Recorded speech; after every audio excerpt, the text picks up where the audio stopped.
तो जय हिंद दोस्तों। तो स्वागत है आपका हमारे यूट्यूब चैनल ज्ञान स्मार्ट इन मोबाइल में। दोस्तों, आज हम फिर से लेके आ गए हैं टीजीटी प्रशिक्षित स्नातक शिक्षक चयन परीक्षा 2016 का जो 19 में हुआ था, उसका पार्ट 2। तो चलिए, वीडियो को ज़्यादा बड़ा हो जाएगा बात करने से, तो हम स्टार्ट करते हैं। तो आज का हमारा पहला प्रश्न है, सोमनाथ होर संबंधित थे।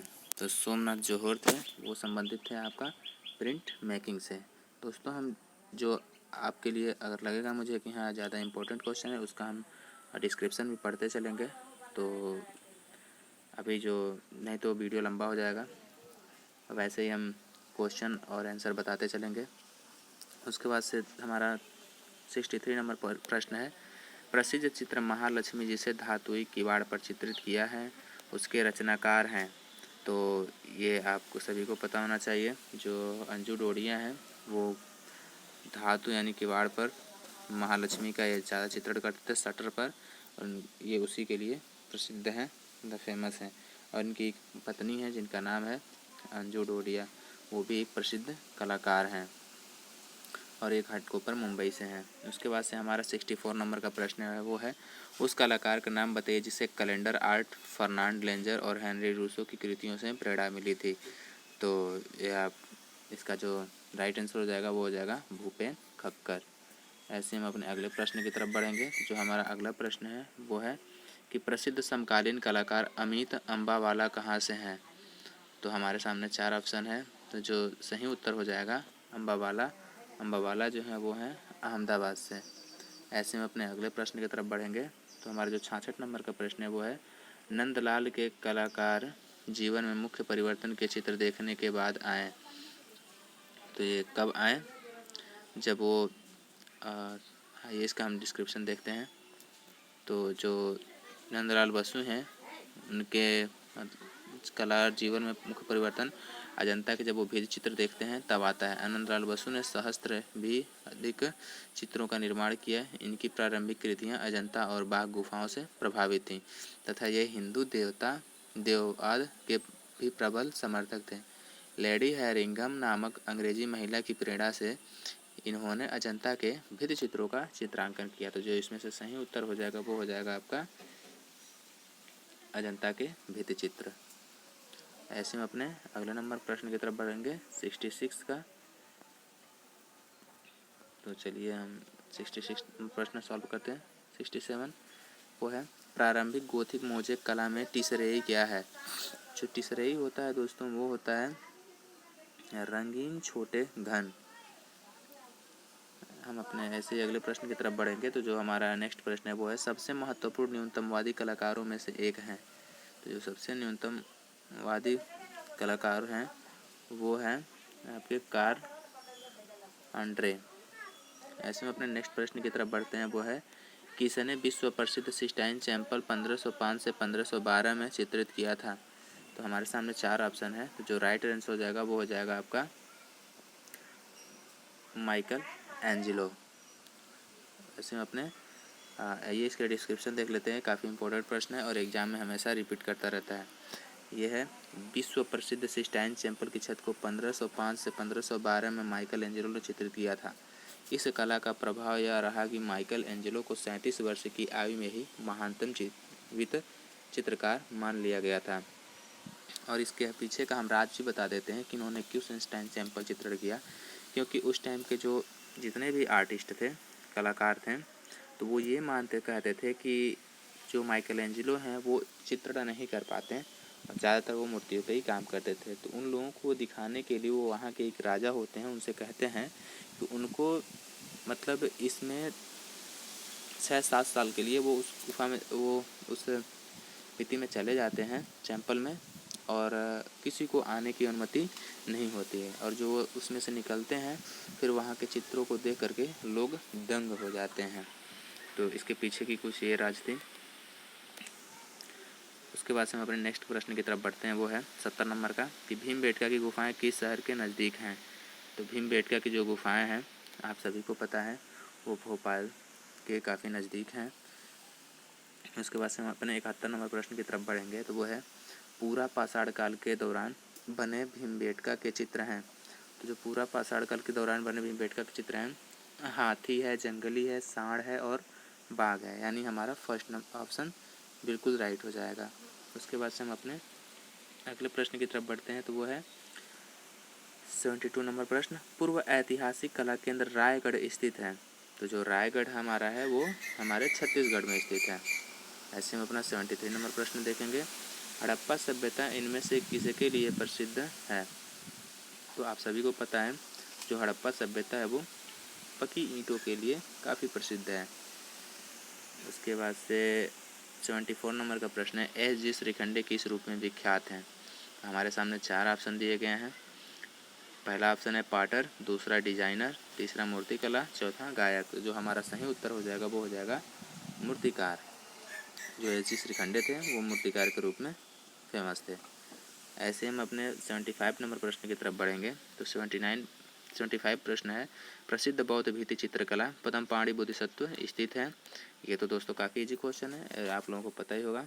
ये है अजंता में, और अजंता की ये गुफा संख्या 1 में बौद्ध धर्म से संबंधित वास्तु चित्रकला का उदाहरण है, अथवा कह सकते हैं कि इसमें वज्रपाणि पद्मपाणि, ये काफ़ी इम्पोर्टेंट है दोस्तों। उत्कृष्ट चित्र अंकित है। असीम दया तथा करुणा के भावों ने इस चित्रों को विश्वविख्यात कर दिया। ऐसे 76 नंबर प्रश्न को देखते हैं। बंगाल कला स्कूल के अग्रणी कौन थे? ऐसे दोस्तों हमारा जो 76 नंबर का प्रश्न है वो है, बंगाल कला स्कूल के अग्रणी कौन थे? जो बंगाल कला स्कूल के अग्रणी हो जाएंगे वो हमारे थे अवनींद्रनाथ टैगोर। इनके बारे में तो सबको पता है, इसको बताने की ज़रूरत है नहीं।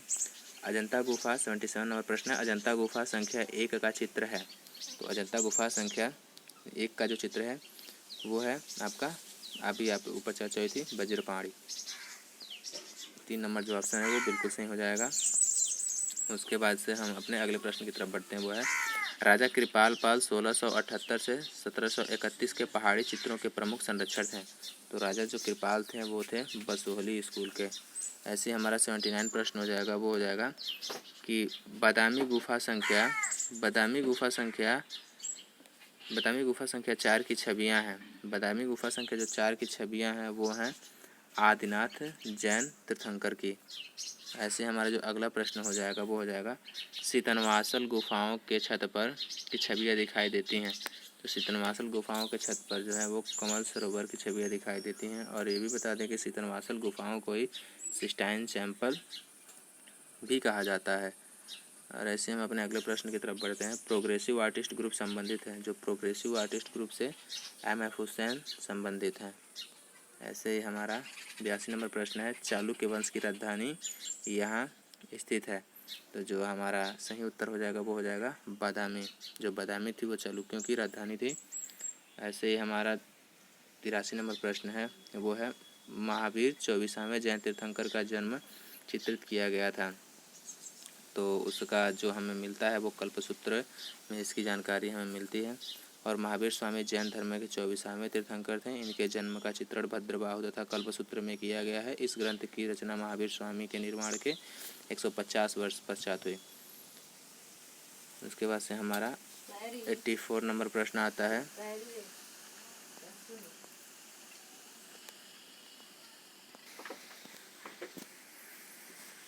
उसके बाद से हमारा 84 नंबर प्रश्न है, मांडू इसके लिए प्रसिद्ध है। तो यहाँ पे 4 ऑप्शन दिए गए हैं। जो मांडू है वो जैन चित्रकारी के लिए प्रसिद्ध है। उसके बाद से हमारा 85 नंबर प्रश्न है, भागवत पुराण इनकी कहानी है। जो भागवत पुराण है वो कृष्ण की कहानी है। ऐसे ही हमारा जो 86 नंबर प्रश्न है वो है, प्रसिद्ध रचना वृक्षा प्रेमी मतलब ट्री लवर किसकी है? तो जो ट्री लवर है वो बहुत फेमस है, विनोद बिहारी मुखर्जी की। ऐसे हम अपने अगले प्रश्न की तरफ बढ़ेंगे। 87 द इनर आई संबंधित है। तो जो द इनर आई है वो सत्यजीत रे से संबंधित है। ऐसे ही हम अपने अगले प्रश्न की तरफ बढ़ते हैं। जो हमारा अगला प्रश्न है वो है, लखनऊ के रविंद्रनालय पर बने भित्ति चित्र म्यूरल को किसने बनाया? तो लखनऊ बने भित्ति चित्र में जो म्यूरल है उसको के.जी. सुब्रमण्यम बनाए थे। और एक और है शांति निकेतन वाला, तो वो विनोद बिहारी मुखर्जी बनाए थे। उसके बाद 89 प्रश्न है, G.R. संतोष के चित्रों के बारे में गलत कथन का चयन कीजिए। तो गलत कथन का चयन करना है तो आइए देखते हैं। पहला ऑप्शन है, वे तांत्रिक दर्शन से प्रभावित हैं। ये भी सही है। विनोद बिहारी मुखर्जी में चित्रों में तांत्रिकता का भाव होता है। अमूर्त या प्रतिनिधित्व तो जैसे दोनों ही थे, यही गलत ऑप्शन है, तो ये राइट हो जाएगा। उसके बाद से हमारा 90 नंबर का प्रश्न है, हंगेरियन जिप्सी गर्ल 1932 किसका प्रसिद्ध चित्र है? ये तो सभी को पता है कि अमृता शेरगिल का। ऐसे हमारा 91 नंबर प्रश्न है, उस सक्रियतावादी कलाकार का नाम बताइए जो कम्युनिस्ट पार्टी का सदस्य था और जिसे जे स्कूल ऑफ आर्ट मुंबई से निष्कासित किया गया था और फिर उसने गतिशील कलाकार समूह की स्थापना की थी। तो उसका जो सही उत्तर हो जाएगा वो हो जाएगा FN सूजा। ऐसे ही हमारा अगला प्रश्न है वो है, मेघदूत वात चित्र श्रृंखला संबंधित है। तो जो मेघदूत वात श्रृंखला है वो है हरिहर लाल मेढ़ से। ऐसे हमारा अगला प्रश्न है, KCS पन्नीकर इसके चित्रकार थे। तो जो KCS पन्नीकर थे वो चोल कलाकार मंडल के कलाकार थे। ऐसे हमारा अगला प्रश्न है कि बाउंस डांस किस शीर्षक की श्रृंखला के चित्रकार हैं। तो जो बाउल डांस है वो है सुधीर रंजन खस्तगिरी।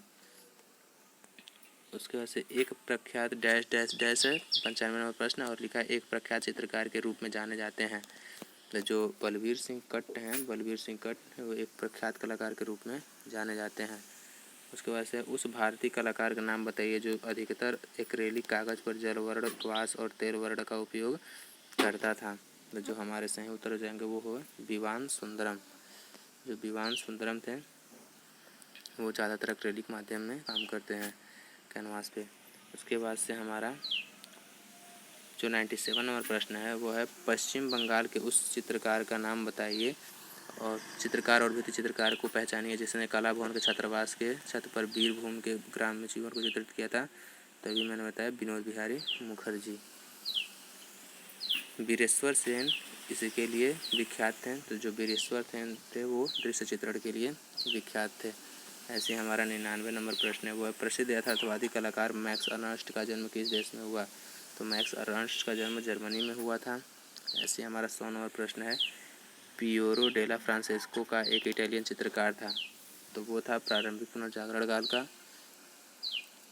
ऐसे ही हमारा 100 नंबर प्रश्न है, मुर्गी के साथ एक संथाल महिला किस कलाकार का चित्र है? तो ये तो सभी को होता है रामकिंकर बैज। भीमबेटका की पाषाण गुफाएं स्थित है। तो भीमबेटका की जो पाषाण गुफाएं हैं वो हैं विंध्याचल की पहाड़ियों में। उसके बाद से हमारा 103 नंबर जो प्रश्न है वो है, उस विकल्प उत्तर का चयन करें जो प्रायगढ़ के पूर्व ऐतिहासिक कला का हिस्सा नहीं है। तो उसका जो सही उत्तर हो जाएगा वो हो जाएगा उदयगिरी। ऐसे हमारा चौथा प्रश्न है, उस जगह का नाम बताइए जहाँ भारत कला भवन स्थित है। तो वो जगह है हमारा बनारस, भारत कला भवन। उसके बाद से 105 नंबर जो प्रश्न है वो है, नाचती हुई लड़की और दाढ़ी वाले सिर कौन सी प्रसिद्ध सिंधु घाटी कला के अवशेष हैं? तो ये जो हमारा मिला है मोहनजोदड़ो से मिला हुआ है। ऐसे ही हमारा 106 नंबर प्रश्न है, जोगीमारा गुफा के चित्रों का हिस्सा नहीं है। तो जो है वो जोगीमारा है, टाइपिंग में गलत हो गया। तो उसका है नारियल पेड़ के साथ प्राकृतिक दृश्य। ये खजुराहो का प्राकृतिक दृश्य है। उसके बाद से हमारा जो अगला प्रश्न है 107 नंबर का वो है, अजंता की चित्रकला क्या वर्णित करती है? तो जो अजंता की चित्रकला है वो बौद्ध जातक कहानियाँ वर्णित करती है। ऐसे हंस दमयंती के चित्रकार कौन है? तो ये राजा रवि वर्मा। उसके बाद से चौथा 109 नंबर प्रश्न है वो है, कैलाश मंदिर की एलोरा गुफा चित्रों की छवियां हैं। तो जो कैलाश मंदिर की एलोरा गुफा की छवियां हैं वो हैं भगवान विष्णु और देवी लक्ष्मी। ऐसे हम अपने 110 नंबर प्रश्न की तरफ बढ़ेंगे, बादामी गुफाएं किस राज्य में हैं? तो जो बादामी गुफाएं हैं वो आपके कर्नाटक राज्य में है। ऐसे 111 नंबर प्रश्न है, सीतनवासल गुफाएं स्थित हैं। तो जो सीतनवासल गुफाएं हैं वो तमिलनाडु में स्थित हैं। ऐसे हमारा 112 नंबर प्रश्न है, बीजुका चित्र श्रृंखला संबंधित है। तो जो बीजुका चित्र श्रृंखला है वो आपके अवधेश मिश्र से संबंधित है, अवधेश मिश्र। ऐसे हमारा 113 नंबर प्रश्न है, पल्लव वंश की राजधानी कहाँ स्थित थी? तो जो पल्लव वंश की राजधानी थी वो थी कांचीपुरम में। ऐसे ही हमारा अगला प्रश्न है, वास्तु चित्रों से संबंधित है। तो वास्तु चित्रों से जो संबंधित है वो हैं बद्रीनाथ आर्य।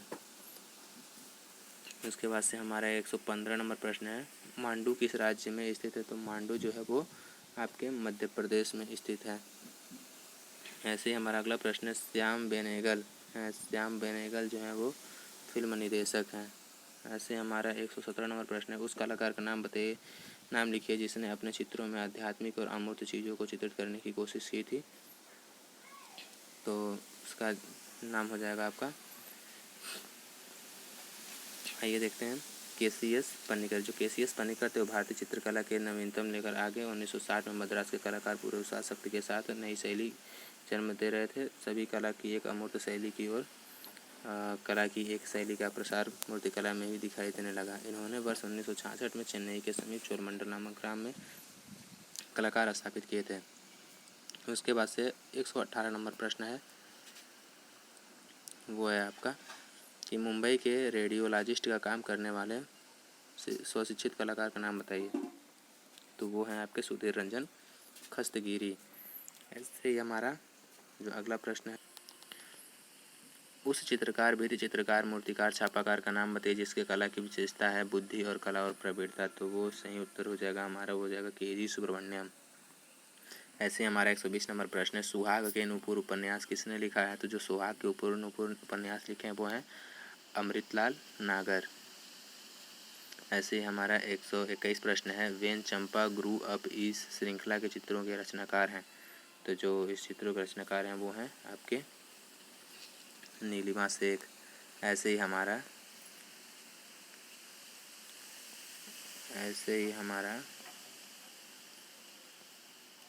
122 नंबर प्रश्न है, वो है कि डैश डैश डैश के चित्रों में हम ज़्यादातर कलाकार की छवियों को पक्षी, मछली या संगूक के रूप में देख सकते हैं। तो वो हैं आपके ए रामचंद्रन। उसके बाद से 123 नंबर प्रश्न है, वो है कि उस कलाकार का नाम बताइए जो रूढ़िमुक्त चीज़ों जैसे इंजन ऑयल के डब्बे वाले हैंडमेड कागज़ का उपयोग करता था। तो वो हैं विवान सुंदरम। उसके बाद से हमारा अगला प्रश्न है कि ज्यामितीय चित्र प्रकृति के रचनाकार कौन थे। तो ज्यामितीय चित्र प्रकृति के रचनाकार जो हैं वो S.H. रजा थे। और ऐसे हम अपने अगले प्रश्न की तरफ बढ़ते हैं। तो हमारा अगला प्रश्न है कि बनारस शीर्षक की श्रृंखला के रचनाकार कौन है। तो बनारस शीर्षक की श्रृंखला के रचनाकार दिलीप दास गुप्ता हैं। ऐसे हमारा इसका ये डिस्क्रिप्शन देख लेते हैं। तो बनारस शीर्षक की श्रृंखला के रचनाकार दिलीप दास गुप्ता हैं। दिलीप दास गुप्ता पिछले 3 दशकों से भारतीय कला परिदृश्य जिसमें वो तेल व पानी वाले रंग दोनों का सर्वाधिक उपयोग करते हैं पर अपने कार्य के लिए जाना जाता है। उन्होंने विशेष रूप से पवित्र शहर वाराणसी में गंगा नदी के पवित्र तपस्वियों व मंदिरों को अपने कैनवास पर चित्रित किया। दोस्तों, अगर किसी भी आंसर का आज का ये हमारा 2016 का जो पेपर था उसको हमने सॉल्व किया, तो आप कमेंट बॉक्स में बताएं अगर किसी भी उत्तर से आप असंतुष्ट हो तो।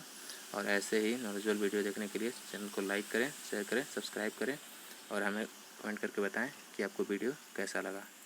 तो के लिए मिलते हैं हम अगले वीडियो में। जय हिंद दोस्तों।